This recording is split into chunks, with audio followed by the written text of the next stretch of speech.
Hi friends, எல்லாருக்கும் வணக்கம். நாம் இன்றைக்கி என்ன பார்க்க போகிறோன்னா, நான் அஜியோலேருந்து என் பொண்ணுக்காக ஒரு ஸ்வெட்டர் வாங்கியிருந்தேன். அது எப்படி இருக்குன்னு இன்றைக்கி பார்க்கலாம் வாங்க.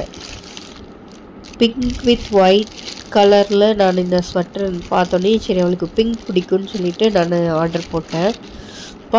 தொடுறக்கே பயங்கர சாஃப்டாக இருக்குங்க, செம்ம சாஃப்ட்டு. சைஸ்லாம் கரெக்டாக தான் வந்திருக்கு. உண்மையாலுமே சூப்பராக இருக்குது, தொடருக்கு அவ்வளோ சாஃப்ட்டு. சூப்பரான ஸ்வெட்டர் தான். கண்டிப்பாக என் பொண்ணுக்கு ரொம்ப பிடிக்கும்னு நினைக்கிறேன். இதோட ப்ரைஸ் நான் ஆஃபரில் 400 சம்திங்கில் வாங்கினேன். உங்களுக்கு இந்த ப்ராடக்ட் வேணும்னா கீழே டேக் பண்ணுறேன். உண்மையாலுமே குவாலிட்டி சூப்பராக இருக்குது, கண்டிப்பாக பர்ச்சேஸ் பண்ணலாம். இதோட சைஸ் 8 to 9 இயர்ஸ்க்கு வாங்கினேன். தேங்க்யூ.